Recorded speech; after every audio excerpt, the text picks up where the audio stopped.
إن الحمد لله نحمده تعالى ونستعين به ونستغفره أشهد أن لا إله إلا الله ونشهد أن محمدا عبده ورسوله اللهم صل على هذا النبي الكريم وعلى آله وصحبه أجمعين ربي اشرح لي صدري ويسر لي أمري واحلل عقدة من لساني يفقهوا قولي قال تعالى لقد كان لكم في رسول الله أسوة حسنة لمن كان يرجو الله واليوم الآخر وذكر الله كثيرا.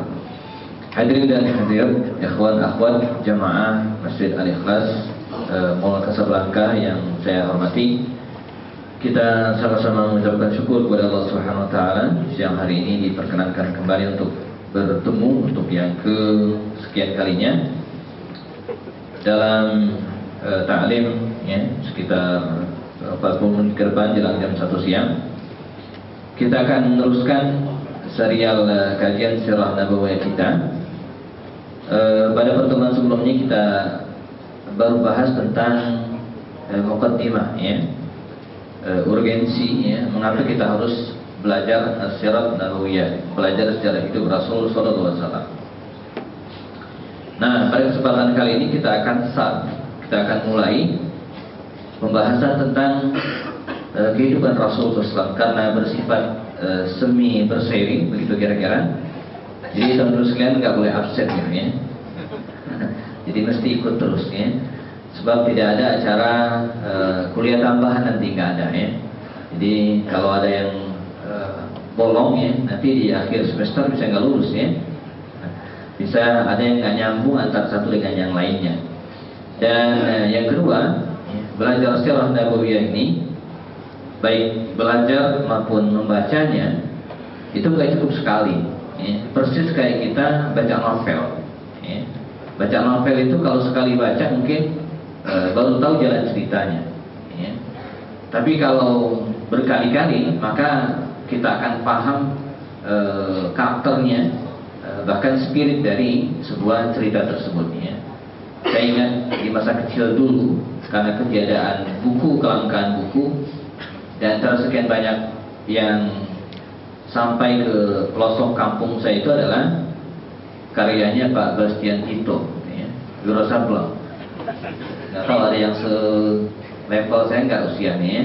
Buku itu yang sampai ke kampung saya itu sampai ya, baca satu seri itu bisa 4-5 kali saya baca karena nggak ada buku yang lain gitu kan, sampai hafal persis gitu ya. Jadi ketika disebutkan tokoh yang muncul itu belum keluar namanya Pak, tapi sudah bisa nebak ini pasti si fulan gitu ya. Dan alhamdulillah ketika saya kuliah di Jakarta dipertemukan dengan penulisnya Bastian Tito yang belakangan menelurkan ya, seorang anak yang tidak meneruskan profesinya tapi ke artis ya, namanya Vino G. Bastian ya, itu anak kandungnya. Ketika saya ke rumahnya dulu dia masih kelas 3 SMA, sekarang sudah terkenal kemana-mana ya. Nah, dan dari beliau juga saya banyak belajar menulis ya, terutama fiksi dan mengalirkan cerita. Kalau boleh ditanya di antara sekian banyak guru yang saya menulis adalah Pak Bastian Tito itu ya. Saya betul-betul berguru, datang ke rumahnya hampir setiap pekan ya. Tulisan saya diacak-acak, dicoret-coret ya, dan betul-betul ditempa gitu ya, sehingga saya bisa belajar banyak menulis dan beliau ya. Nah, saya ingin maksud adalah dengan berulang-ulang ya, artinya mungkin jangan sekalian di majelis lain pernah mendapatkan ilmunya, tapi ketika direfresh ulang lagi, ditambah lagi dengan hal-hal yang baru, maka itu akan melekatkan ingatan kita ya. Kita akan mulai.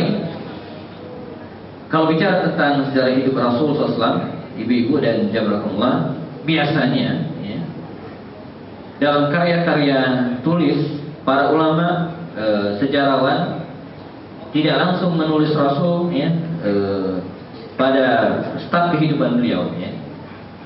Tapi tidak ya, biasanya ditulis jauh sebelum Rasul dilahirkan ya, menjelang Nabi dilahirkan, bisa 40 ya, bisa 60 tahun sebelum Nabi dilahirkan. Nah, inilah yang akan kita lakukan pada kesempatan kali ini ya. Kita akan mulai dari beberapa dekade jelang Nabi dilahirkan ya. Kita coba lihat kondisi Jazirah Arab, baik dari sisi sosial, dari sisi agama, kemudian mungkin dari sisi budaya ya, tidak luput juga dari sisi politik. Ya. Peta di Jazirah Arab jelang Nabi dilahirkan itu seperti apa? Nah ini penting untuk kita ketahui agar kita bisa memahami karakter bangsa Arab. Itu penting. Ya. Kita bisa memahami karakter bangsa Arab sehingga kita bisa memaklumi, begitu kira-kira ya. Kalau ada kira-kira hal-hal yang beda dengan kita, ya, dengan karakter kita, karena setiap daerah itu punya karakter tersendiri. Ya. Saya karena sering bimbing jamaah umroh, kadang bisa betul-betul memetakan gitu kan. Ini orang Mesir gitu ya, ini orang Sudan, ini orang Arab Saudi, ini orang Turki. Kadang bisa memetakan karena masing-masing daerah punya karakter. Nah, dengan mengetahui karakter-karakter tersebut, ya, secara umum bangsa Arab, maka kita bisa memaklumi, oh begini. Atau misalnya kita bisa memahami karakter para sahabat sendiri, ya, para sahabat masing-masing, gitu ya. Masing-masing punya karakter yang bedakan dengan yang lain sehingga kita bisa maklum, kita tidak gampang menyalahkan, dan pada saat yang sama juga kita tidak begitu menyanjungkan yang melampaui batas. Mungkin ya saya sepakat dengan spirit yang dilontarkan oleh Abbas Mahmud Al-Aqad dalam kitabnya Al-Qaryatu Ali, ya, kecerdasan Ali. Ya. Ketika dia membedah sosok ini, dia memberikan permakluman kepada kita, misalnya mengapa di era Ali bin Abi Thalib itu relatif ya, banyak peperangan. Ya. Karena salah satu karakter Ali itu jamaah dengan segala sekian banyak kelebihan dan fadilah dan keutamaannya adalah jiwa militernya itu jauh lebih menonjol daripada sisi lain. Gitu ya. Maka periksa sejarah hampir semua perang besar, perang Badar, Uhud, Khandaq, Khaybar, ya, kecuali Mu'tah barangkali, Ali itu tampil selalu di depan, menjadi mubaris. Ya. Mubaris itu artinya apa ya? Jadi ada tradisi sebelum perang besar berkecamuk itu pemanasan dulu kira-kira gitu ya, maju 2-3 orang gitu ya, bertarung. Nah Ali itu selalu dia yang maju, walaupun usianya terbilang muda ya. Perang Badar dia yang maju, Uhud dia maju, Khandaq ketika menghadapi Amr bin Abdul Wud yang ya, orang dengar namanya aja gemetaran, dia yang maju dan menang. Khaybar dia yang menyerbu, ya, walaupun panglima tertinggi Rasulullah, tapi dia terdepan. Ya, demikian ceritanya. Jadi karakter Ali sebagai seorang militer itu sangat menonjol dibanding dengan yang lain, dibanding dengan Amr bin As yang menonjol bukan sisi militernya, walaupun dia juga ahli perang gitu kan, tapi sisi diplomasinya, gitu ya. Maka ketika Amr bin As menaklukkan Mesir itu tanpa peperangan, dengan apa? Diplomasi. Nah, ya. Nah, mengapa kata Abbas Mahmud Al-Aqad kita mesti bisa memahami ya, di era Ali itu relatif banyak gejolak. Ya. Jiwa militer itu sangat dominan sehingga hampir semua masalah dalam tanda kutip dan bukan dengan makna sebenarnya itu diselesaikan dengan cara militer. Ya. Kita harus paham itu. Dan sebaliknya Muawiyah bin Abi Sufyan ya, itu sangat menonjol dari sisi politiknya. Ya. Kalaulah ya, Muawiyah bin Abi Sufyan itu memegang ujung rambut, dan di depan sana ujungnya, di ujung rambut yang satunya musuhnya memegang, maka dijamin itu nggak akan putus. Ya, saking dia bisa memainkan. Jadi beda karakter. Omar lain lagi, gitu ya. Khalid beda lagi. Ya. Khalid Umar itu sama-sama berani, ya. Sama-sama besar tubuhnya, gede, ya. Ahli gulat, ya. Bertarung, ya. Ahli memanah macan kuda. Ya, sama-sama dimiliki oleh dua sahabat ini, ya, Umar bin Khattab dan Khalid bin Walid. Tapi yang menarik dalam sepanjang sejarah, kalau kita baca kisahnya Sayyidina Umar bin Khattab radhiyallahu anhu, kita hampir tidak pernah menemukan ya, satu peperangan pun yang di panglimanya adalah Umar. Jadi Umar itu hampir tidak pernah menjadi panglima perang. Padahal kurang berani apa tuh Umar?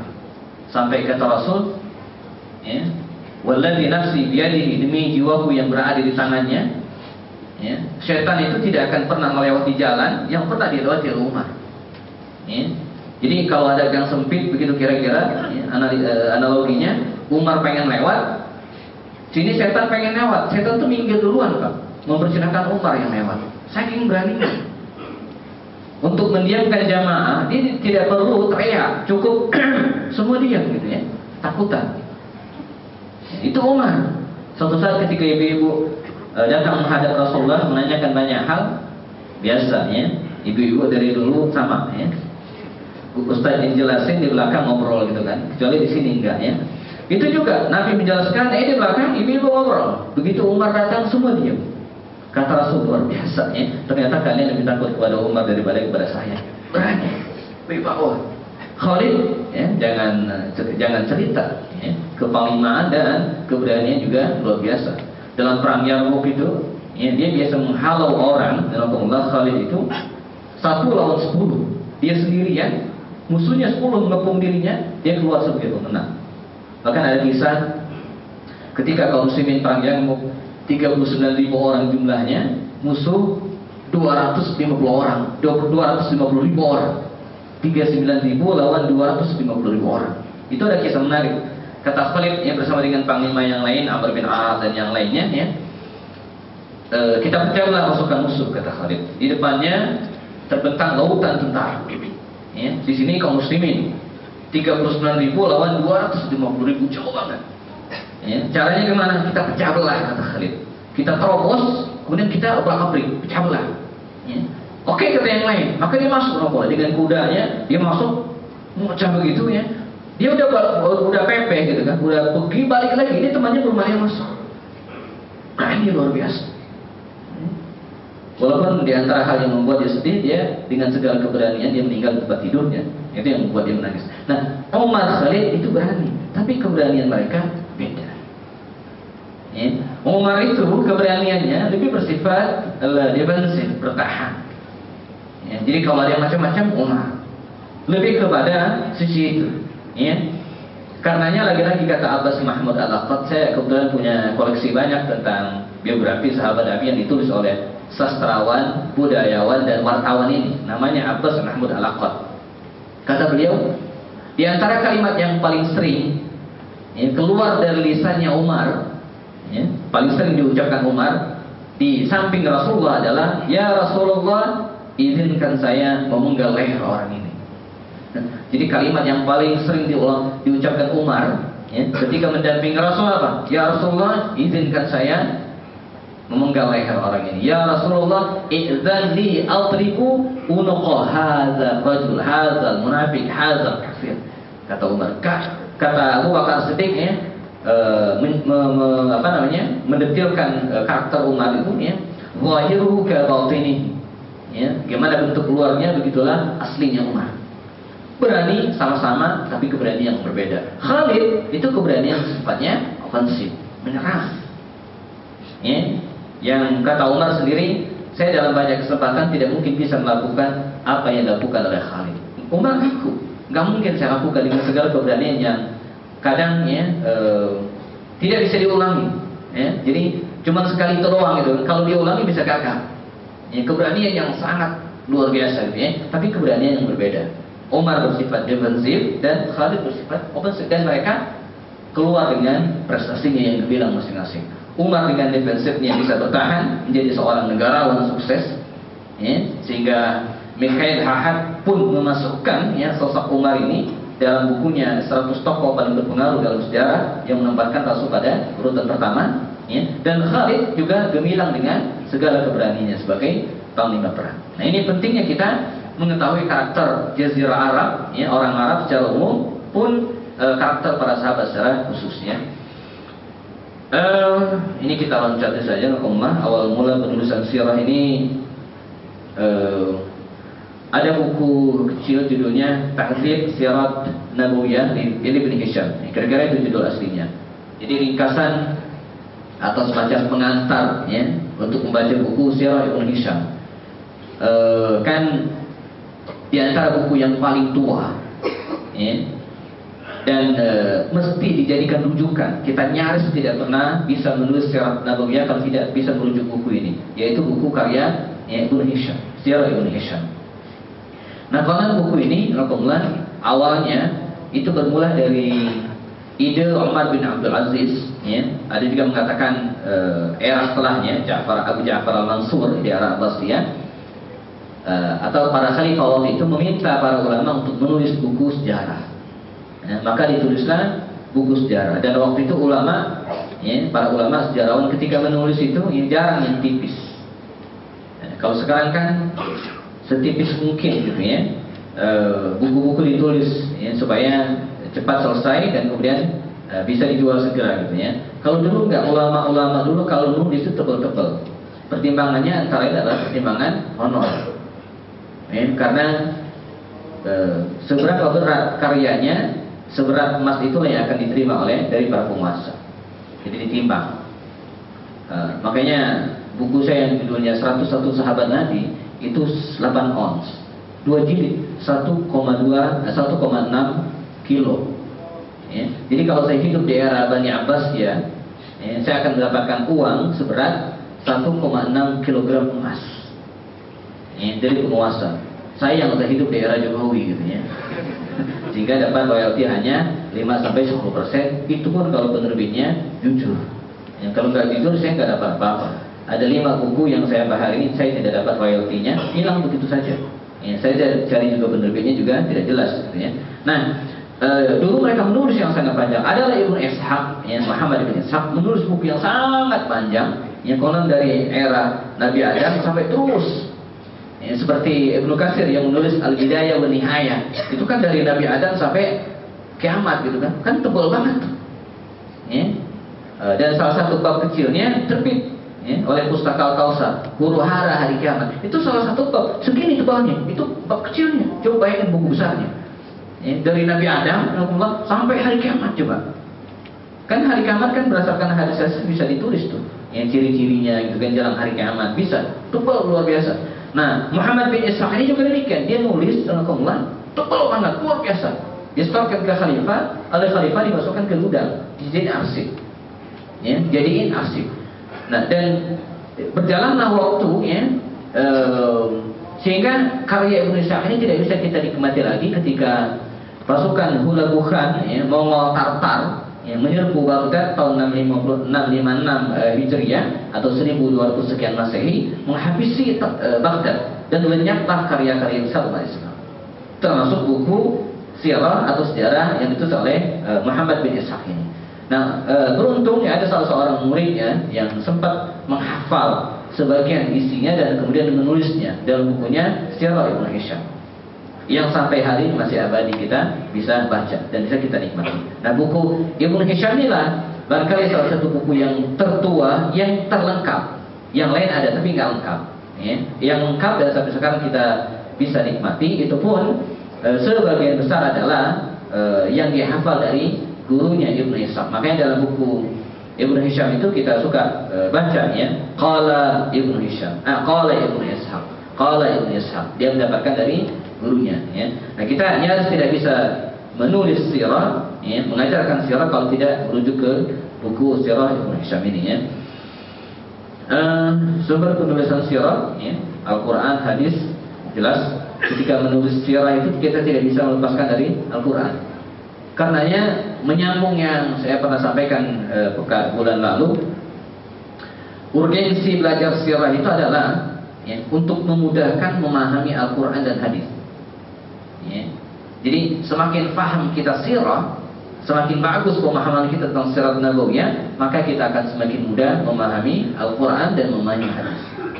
Karena Al-Quran itu ada asbabun nuzulnya dan hadis itu ada asbabul wurudnya. Kita rada susah memahami surat Al-Anfal misalnya kalau kita tidak pernah baca sama sekali secara perang Badar. Rasanya repot kita memahami surat Al-Fath, Inna fatahna laka fathan mubina, kalau kita tidak pernah baca sama sekali Sulhul Hudaybiyah. Kita misalnya agak sulit memahami firman Allah dalam yang tertuang dalam surat Ali Imran ayat 140-an sampai 170-an gitu ya. Kalau kita tidak pernah bahas tentang perang Uhud, jadi ada hubungan. Semakin paham kita tentang sirah, maka semakin mudah memahami Al-Quran dan hadis, saling berkaitan. Gitu ya. Bagaimana sirah dipelajari?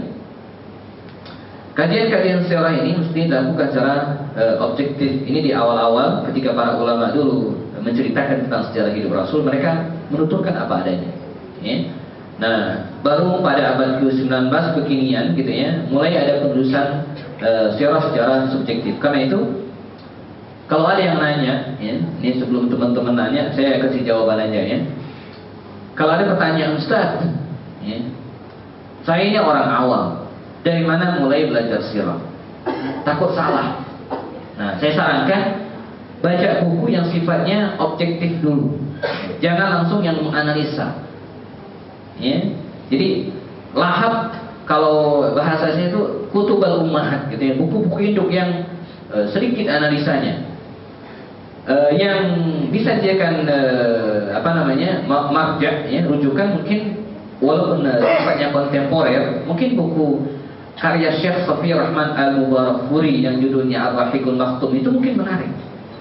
Ya, tidak terlalu banyak analisa tapi lengkap gitu ya.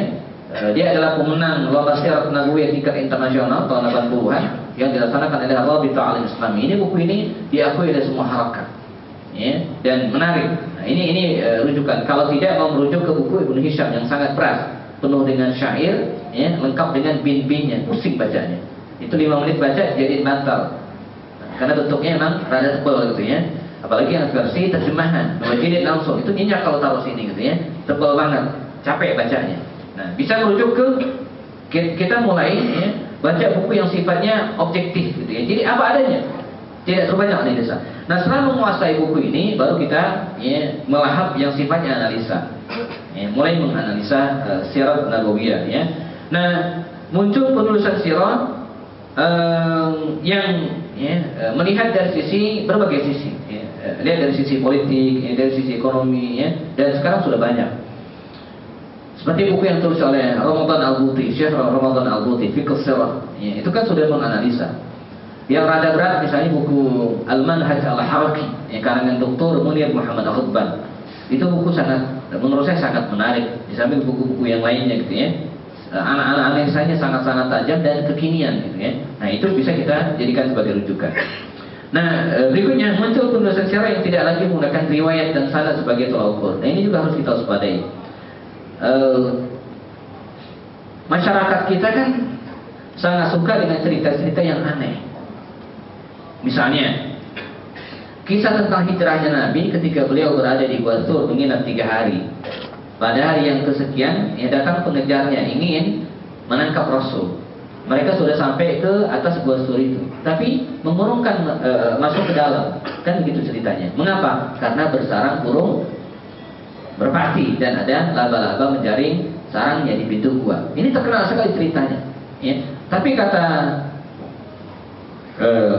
saya lupa ya, ada sebuah disertasi ya, dia dosen di Jamiah Islamiyah Madinah.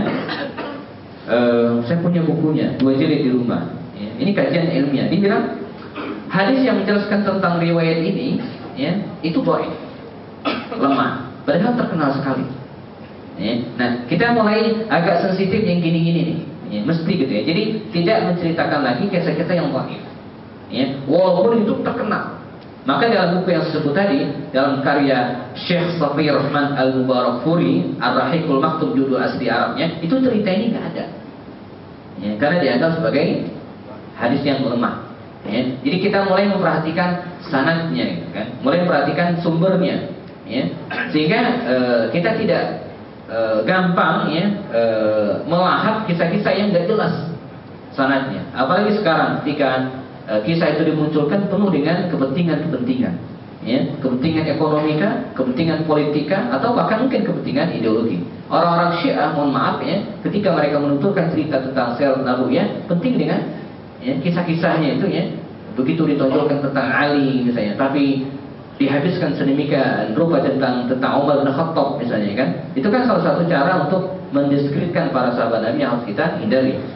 Kemudian berikutnya mulai ada yang menghilangkan ruh, ya, mukjizat dan hanya mengandalkan logika. Jadi belajar sirah itu harus menggabungkan 3 hal ini. Ada ruhiyahnya dan tidak menafikan mukjizat, tapi tetap logis. Misalnya bagi kalangan orientalis ya, yang hanya mengandalkan logika saat menulis sejarah, mungkin tidak akan menerima cerita tentang Isra dan Mi'raj. Nggak masuk akal. Bagi kita enggak. Mengapa? Hadisnya sahih, riwayat Bukhari dan Muslim dan bertebaran sejarahnya. Ya. Bagi kalangan orientalis atau kemudian orang-orang yang menafikan hal-hal yang tidak masuk akal, seruan Umar ketika dia berpidato dan kemudian dengar oleh panglima perangnya yang berjarak ya, puluhan kilometer, itu secara logika tidak masuk akal. Tapi ceritanya ada dan riwayatnya sahih begitu ya. Nah ini, jadi kita harus menggabungkan ini. Kita juga harus menggabungkan antara misalnya kepiawaian Nabi dalam mengatur strategi perang, ahli dalam strategi perang, tapi pada saat yang sama kita juga tidak menafikan kekuasaan Allah. Gitu. Itulah bedanya ketika kalangan orientalis menganalisa perang Yarmouk dengan kita umat Islam. Hari ini konon kalangan orientalis yang melakukan investigasi dalam tanda kutip dalam sejarah Islam itu bingung luar biasa. Bagaimana mungkin pasukan umat Islam yang dipanglimai oleh Khalid bin Walid dan Abu Ubaidah bin Jarrah belakangan bisa menaklukkan musuhnya yang jumlahnya berlipat. Kaum muslimin hanya 39.000 dan musuh 250.000 dan menang. Itu orientalis hari ini sampai datang ke Yarmouk, lembah Yarmouk hari ini masa di wilayah Syria ya, Syam, itu diukur Pak jaraknya. Tanah itu dicongkel-congkel, dicium, kok bisa menang? Kalau kita kan enggak. Kenapa menang? Karena Allah, selesai. Akhirnya enggak kreatif gitu kan. Nah kita harus menggabungkan itu tuh. Bagaimana strategi Khalid bin Walid misalnya memenangkan perang Mu'tah. Itu lebih dahsyat lagi. Ya, pasukan kaum muslimin hanya jumlahnya 3.000 orang, Pak. 3.000 orang. Romawi waktu itu jumlahnya 200.000 orang. Kok bisa menang, lolos gitu kan? Enggak dibantai. Ya? Nah, kita harus menggabungkan ada strategi, tapi ada kekuasaan Allah juga. Ya, agar keimanan kita bertambah dan kecintaan kepada Allah bertambah dan kecintaan kita terhadap para sahabat untuk mencontohnya semakin bagus. Hijrah saja, ya. Saya sedikit ingin menganalisa tentang hijrah.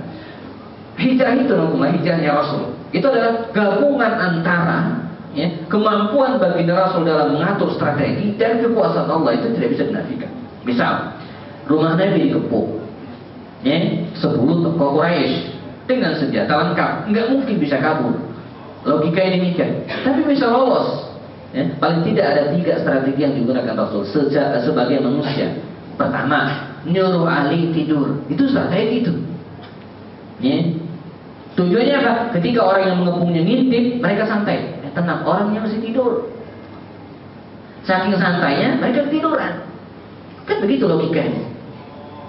Jadi ngintip, tenang tuh nyenyak banget orang tidur, selimutan. Yang akan kita bunuh, masih tidur, tenang aja. Saking santai mereka ketiduran. Mereka ketiduran, Rasul keluar, tidak lewat pintu depan, ya pintu belakang. Makanya sekarang kalau bikin rumah, bikin 2 pintu. Pintu depan dan pintu belakang. Repot Ustaz kalau di perumahan ya, di belakang dapur orang gitu ya. Pilih rumah yang hook gitu ya. Nah, ini strategi gitu kan? Selesai? Enggak. Nabi kemana strategi berikutnya? Lazimnya Nabi itu kalau pengen hijrah ya, dari Makkah ke Madinah itu jalannya ke arah utara karena posisi Madinah itu ada di utara. Utara Makkah, jalan ke arah utara, ke atas. Tapi enggak, Nabi ngumpet bersembunyi di mana? Di Gusur. Gusur itu arah selatan. Saya tahu, saya berkali-kali ke sana. Kadang saya bawa map, Google Map gitu kan, menunjukkan bahwa arahnya memang ke arah selatan. Lihat peta juga demikian. Saya jelas kalian bisa cek di peta gitu ya. Gusur itu di selatan bawah. Padahal Nabi pengen hijrah ke arah utara. Ini disebutkan strategi. Ada strategi, berhasil? Enggak. Yang menyebabkan keberhasilan itu Allah. Buktinya apa? Ketika Nabi bersembunyi di Gua Sur 3 hari, pada hari yang kesekian itu mereka dapat menyusul Rasul naik ke atas. Kata Abu Bakar Siddiq, "Lau anna hadahum," seandainya salah seorang dari mereka melihat jempol kaki mereka sendiri, nunduk gini, melihat jempol kakinya sendiri, la ra'auna, pasti mereka akan melihatkan saking dekatnya. Tapi siapa yang menutup mata mereka sehingga tidak bisa melihat Allah dan Abu Bakar yang bersujud itu? Allah. Jadi ada strategi, tapi Allah yang selesai enggak? Nabi selesai selamat, lalu melanjutkan perjalanan ke arah utara, ke arah Madinah. Tidak melewati jalan standar. Kata Abu Bakar, saya ini pengusaha, telah melakukan perjalanan bisnis melewati berbagai arah. Tapi ketika hijrah, saya nggak pernah melewati tempat ini. Saking asingnya, melewati jalan yang tidak pernah dilewati oleh orang, dengan penunjuk jalan yang sangat piawai. Abdullah bin Uraiqid Al-Laitsi namanya. Nabi sudah mengupayakan strateginya, melewati jalan yang tidak pernah dilewati orang. Berhasil? Enggak. Buktinya Suraqah bin Malik Al-Mudriji, seorang Arab Badui, Arab kampung pelosok, tapi sangat ahli mencari jejak, berhasil tuh ngejar Rasul. Yang menyelamatkan beliau Allah, yang jungkir balikin kudanya Suraqah itu Allah. Jadi kita harus menggabungkan dengan Allah ketika belajar sirah. Strategi iya, tapi tidak menafikan campur tangan Allah Subhanahu wa taala. Kemudian sehingga kita tidak terjebak pada poin yang kelima, mulai mengkritik sisi-sisi kehidupan Rasul, mengkritik para sahabat Nabi. Kalaupun kita mengkritik dengan cara-cara yang beradab, dengan cara-cara yang sopan, bahwa mereka itu juga manusia, bukan malaikat yang tidak ada salahnya. Bagaimana sikap kita? Pertama, mengedepankan periwayatan dan kesehatan sebuah kisah. Jadi ketika kita mendengar sebuah riwayat, kita mesti lacak dan mesti tahu, gitu kan? Minimal nanya. Tidak, yang kedua tidak menghilangkan ruhnya, semangat tadi itu. Kemudian yang terakhirnya meneladani Nabi secara utuh, tidak secara parsial. Ini saya pernah jelaskan pada pembahasan sebelumnya. Belajar sejarah Rasulullah SAW, cara gampangnya saya pernah lakukan, bukan tes, semacam demonstrasi begitu kira-kira, yang memaparkan apa adanya dan periodisasi kehidupan Rasul. Ada 20 peristiwa besar yang saya minta teman-teman untuk mengurutkan. Kalau bisa mengurutkan itu berarti kita sudah jago, sirah nabawiyah paling tidak. Nah, karena itu cara praktis belajar sirah ini, kita pahami kehidupan Nabi secara global dulu, bahwa Nabi itu pernah hidup di era Makkah dan yang kedua di era Madaniyah. Itu dulu, Nah, jadi poin-poinnya begini kira-kira. Periode Makkah, periode Madinah. Makkah ini dibagi dua juga, qabla al-bi'tsah wa ba'da al-bi'tsah. Sebelum jadi nabi dan setelah jadi nabi. Setelah jadi nabi dibagi dua juga, era Syria dan era Jahriyah. Ini setelah selesai baru kemudian kita ke era Madaniyah. Di sini ada sekian banyak perang dan peristiwa-peristiwa besar. Dan ketika kita memahami ini dengan baik, alhamdulillah, kita harus paham juga karakter masing-masing periode ini. Makkiyah itu beda dengan Madaniyah. Makkiyah itu lebih hampir tidak ada peperangan sama sekali. Tidak ada peperangan sama sekali dan syariat praktis sangat sedikit yang turun. Sholat itu belakangan gitu, maksud saya sholat 5 waktunya. Kalau sholat secara umum turun di awal-awal, ya ayyuhal muzammil qumil laila illa qalila, itu syariat sholat. Kemudian surat Al-Mudaththir juga demikian. Tapi bahwa sholat 5 waktu turun itu belakangan, pada tahun ke-10 menjelang tahun ke-11 dari kenabian. Artinya apa? 10 tahun Nabi sudah jadi Rasul belum ada sholat 5 waktu. Sholat 5 waktu turun ketika Nabi Isra dan Mi'raj. Apalagi puasa Ramadan itu turun ketika jelang perang Badar tahun kedua Hijriah. 14 tahun hampir Nabi jadi Rasul belum ada sholat, belum ada puasa Ramadan. Zakat berikutnya, haji apalagi belakangan. Ini harus kita pahami, Baik, Jazirah Arab menjelang Nabi dilahirkan, kita sekilas saja, alhamdulillah. Kondisi sosial, ekonomi, moral, politik dan agama. Coba kita bedah satu-satu. Kondisi sosial masyarakat Arab jelang Nabi dilahirkan itu, petanya secara sosial kira-kira begini. Bergaul yang bebas tanpa aturan, hukum rimba berlaku, yang kuat memakan yang lemah, orang yang kaya raya dia bisa memiliki ribuan hamba sahaya, mudah, dan dia perjualbelikan sewenang-wenang, seenaknya gitu, dan pernikahan, perzinaan, itu menjadi suatu hal yang tidak bisa dijelaskan, gitu, nikah sama zina sama, wadul banat, mengubur anak hidup-hidup, gitu kan. Ini tradisi jahiliyah waktu itu, dan kalau kita analogikan dengan hari ini, banyak kemiripan, gitu, Bagaimana orang nikah hari ini tidak dianggap mulia, sementara zina itu dianggap sebagai solusi. ya. Ada pasangan misalnya perempuan dan laki-laki, seorang gadis dan pemuda pengen menikah, susah minta ampun dengan berbagai alasan, orang tua nggak bolehin, zina jadi nikah. Jadi zina jadi semacam solusi. Yang tadi susah menikah karena berzina jadi dibolehin. Ini padahal dalam Al-Quran kan tidak demikian gitu ya. Jadi zina jadi solusi ya, karena ruwetnya pernikahan ya. Orang yang menikah ya resmi ya,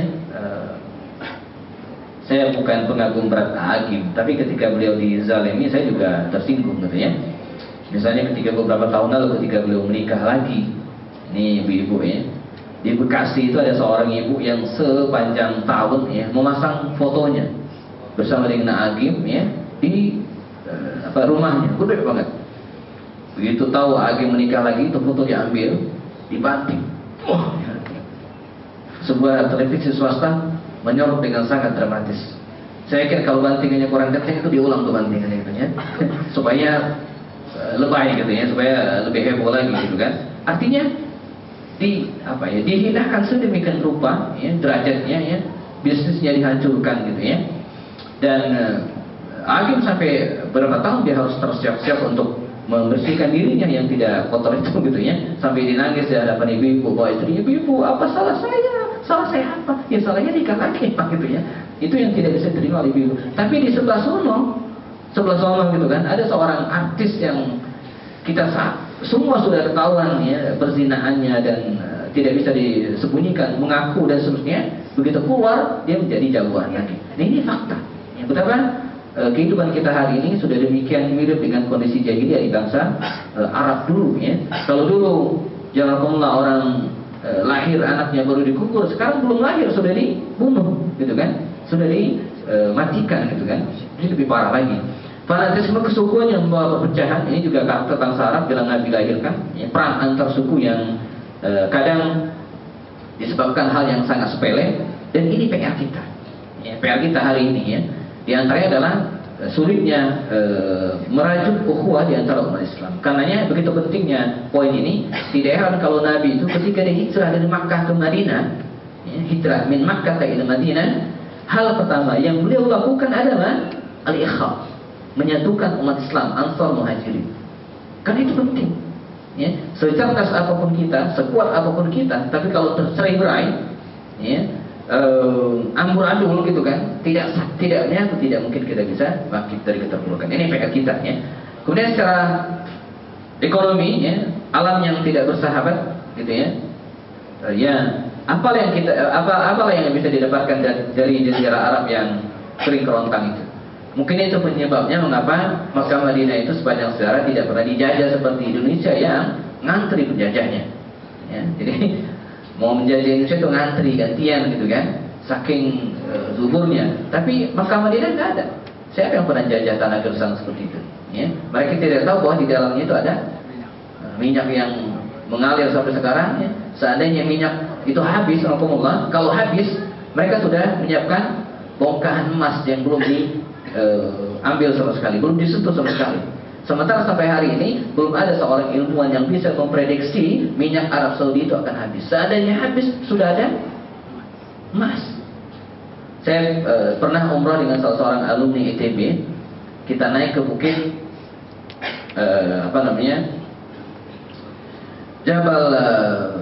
Jabal Nur ya, yang ada tempat Nabi menerima wahyu, Gua Hira ya. Kita naik di panas terik jam 11 ya. Diiseng, diambil batu ya, dipukul-pukul begini. Ustaz katanya, menurut pengetahuan saya tempat ini ya, kadar emasnya sangat tinggi. Lihat Ustaz, dipukul pakai batu, kemudian gini-giniin ya. Ada kuningan diterpa oleh cahaya matahari. Ini kuat sekali Ustaz katanya kan. Tapi belum ada yang melirik ya. Nggak penting orang minyaknya sebanyak, kaya luar biasa gitu kan. Nah tapi dulu kan jadi di masa Nabi ya, itu dulu mata pencaharian mereka juga sangat terbatas. Berdagang itu yang dominan ya, beternak ya, ternaknya juga terbatas, paling ternak kuda, unta, kambing ya, nggak ada yang ternak kelinci misalnya, apalagi ternak cacing ya. Bertani juga dengan yang sangat terbatas juga ya. Mau nanam apa coba di Jazirah Arab waktu itu ya? Menanam durian nggak tumbuh kayaknya gitu kan, nanam kangkung apa lagi gitu ya. Jadi tanaman yang sangat terbatas. Yang dengan izin Allah Subhanahu Wa Taala, ya hari ini justru sebaliknya. Ya, kita mau nyari apa tanaman buah-buahan di Arab Saudi itu ada semua gitu kan, ada ya. Jadi nggak akan kekurangan buah. Mulai dari timun, mulai dari apa namanya semangka ya. Yang saya belum ketemu ya durian sama buah kesembak tuh ya belum ketemu ya. Tapi selain itu sudah banyak. Kemudian itu secara ekonomi, secara moral ini lebih parah lagi ya, akhlak rusak ya karena kebodohan, ya. Sikap dermawan ya tapi yang berlebihan sehingga boros. Jadi orang Arab itu hukumullah dari dulu sampai sekarang sepengetahuan saya, ini bukan karena saya 5 tahun dikuliahi oleh Arab Saudi, bukan ya. Orang Arab itu dermawan. Saya nggak tahu hari ini kok terkesan kalau ketemu Arab bakhil gitu ya. Dasar Arab lu bakhil gitu kan. Padahal Arab itu dermawan. Saya pernah satu mobil dengan salah seorang bos saya masih keturunan Arab Hadrami. Arab kan gen Arab itu kan walaupun sudah 7 keturunan masih kelihatan aja Pak ya, kuat gitu ya. Saya pernah satu mobil dengan orang yang keturunan Arab ini ya, sampai di Penas ya, di Cawang, dekat Cawang, mobil berhenti, ada pengamen, pencong ngamen siang-siang. Nyanyi dia. Selesai ngetok pintu. Kata yang teman ini yang Arab ini. Saya dengar di luar itu teriak, dasar Arab bakhil. Saya nggak tahu cuci otaknya sejak kapan nih sehingga menyebut Arab itu bakhil. Padahal mereka adalah orang-orang yang sangat dermawan luar biasa. Sangat. Ya. Hari ini ya, berapa masjid yang dibangun oleh mereka? Ya. Kuliah dibiayai. Ya. Ketika tsunami kemarin di Aceh melanda kita, itu bantuan mengalir walaupun tidak terpublikasi. Itu karakternya, karakter bangsa Arab itu dermawan. Tapi di era Nabi ketika Islam belum datang, kedermawanan itu kadang berlebihan, jadi boros. Orang kan kalau dermawan banget itu jadi boros. Saya ingat uak saya dermawan. Uak itu kakaknya emak ya. Ketika di pulang kampung dulu, kita ponakannya dikasih uang satu-satu. Begitu mau berangkat, minta ongkos ke bapaknya, habis. Dermawannya keterlaluan gitu kan. Sampai bapaknya, ini gimana nih kok bagi-bagi duit tapi setelah itu minta ke orang, gak bisa ongkos gitu kan. Kan konyol. Barangkali bangsa Arab dulu begitu tuh. Makanya ada namanya Walid bin Mughirah. Ya, Walid bin Mughirah. Kalau saya sebutkan kata Walid bin Mughirah mungkin jamaah rada tidak kenal dengan sosok ini. Tapi kalau saya sebutkan anaknya mungkin kenal. Namanya Khalid bin Walid. Artinya bapaknya Khalid bin Walid, Walid bin Mughirah. Walid bin Mughirah ini orang kaya ya, dari kabilah Bani Makhzum yang sangat terkenal, kabilahnya Abu Jahal, kaya raya luar biasa. Dalam sebuah musim haji, alhamdulillah, dia pernah menyerukan ya, kepada petinggi Quraisy, kata dia begini, musim haji ini katanya jangan ada seorang pun yang menyalakan obor di atas atap rumahnya. Ya, katanya musim haji ini jangan ada seorang pun ya yang menyalakan obor api di atas atap rumahnya. Maksudnya apa? Dulu bangsa Arab itu punya tradisi begini. Kalau musim haji ya, atau musim dagang misalnya orang datang banyak ke Mekah ya, maka sebagian ya menginfakkan hartanya, mendermakan hartanya ya dengan cara memasak, memberikan minuman khususnya. Caranya bagaimana? Mereka menyalakan api ya, atau obor di atas atap rumahnya. Itu tanda ya, di mana ada rumah yang di atasnya ada api yang menyala atau obor yang menyala, maka datanglah ke rumah itu makan minum gratis, free. Nah, kata Walid bin Mughirah ya, tahun ini jangan ada yang nyalain obor di atas rumahnya kecuali saya. Artinya apa? Biar siap menjauh semua tamu yang kekurangan makan dan minum. Dermawan luar biasa. Makanya kakek Rasul Sallallahu Alaihi Wasallam yang namanya Hashim itu bukan nama aslinya ya, nama aslinya adalah Amr, namanya Amr. Mengapa dia dijuluki dengan Hashimun? Dalam bahasa Arab di antara terminologinya Hashimun itu artinya tukang potong roti. Hashimun itu tukang potong roti. Saking dermawannya dia motongin roti bagi-bagi, maka julukan itu kemudian disebutkan pada diri. Dia dermawan. Itu karakter bangsa Arab di awal-awalnya. Maka kita tidak heran kalau dengan ada Abu Bakar, Umar, Utsman, itu karakter asli mereka adalah orang-orang yang dermawan. Nah, Islam datang mengatur kedermawanan itu. Berani. Bangsa Arab itu berani. Keberanian yang luar biasa. Jadi spontan keberaniannya itu kan. Tapi keberanian yang keterlaluan kadang menyebabkan gampangnya terjadi permusuhan. Saking beraninya gitu kan. Jadi gampang berantem. Tepat janji. Jadi bangsa Arab itu adalah bangsa yang dikenal dengan ya, orang yang sangat tepat janji. Gampang ya. Saya nggak tahu juga sekarang kok terkenal gitu ya, bangsa Arab suka ingkar janji. Padahal enggak, mereka tepat janji. Ya. Banyak sekali cerita tentang Allah bagaimana orang-orang ini adalah orang yang tepat janji. Misalnya, maaf sebagai penutup, ini mungkin berseri, ini sebagai penutup karena sudah jam 1. Suatu saat, ini kisahnya beragam, tapi saya ambil salah satu versi saja. Suatu saat ada seorang penggembara, ya, seorang musafir. Saya ingin menggambarkan karakter bahwa bangsa Arab itu adalah orang yang sangat tepat janji. Suatu saat, ya, musafir ini melakukan perjalanan di sebuah padang sahar yang luas, istirahat berhenti di di bawah sebuah pohon yang rindang, dia istirahat. Dia lupa ngikatin untanya, ya, untanya lupa ngikatin. Kata Rasul, hafalan Quran itu ya lebih cepat hilang daripada unta yang tidak diikat atau unta dari ikatannya. Artinya di antara sekian banyak hewan bu, yang paling gampang kabur itu adalah unta. Anjing dilepas 3 hari balik lagi. Kucing diusir besok datang lagi. Ayam dikurung dilepas sorenya pulang. Tapi unta enggak. Ya, demikian karakternya. Nah ini anak muda musafir ini ya, dia istirahat. Blok ketiduran. Begitu dibangun untanya hilang. Padahal di unta itu semua perbekalannya. Dia tidak mungkin melanjutkan perjalanan tanpa unta ini dan segala perbekalannya. Bayangin bagaimana dia galau yang luar biasa gitu kan. Maka di tengah kegalauan itu dia melanjutkan perjalanan jalan kaki. Ya. Akhirnya Allah mentakdirkan dia menemukan sebuah perkampungan di pinggir sebuah sahara itu. Perkebunan. Ya. Begitu ketemu, dia masuk ke perkampungan, dia melihat tiba-tiba di depannya dia sudah berada di depan sebuah rumah, ya, sebuah kebun. Di kebun itu tergeletak untanya mati. Jemaah bayangkan, orang sedang kegalauan, kebingungan nyari unta, ketemu untanya mati. Ya, apa yang ada dalam benak kita kira-kira ya? Begitu dia lihat untanya, tidak lama kemudian ada seorang tua muncul dari dalam rumah keluar. Kata anak muda ini, "Ya bapak tua, tahu nggak? Ya, siapa yang bunuh unta saya?" Kata bapak tua ini, "Saya," katanya.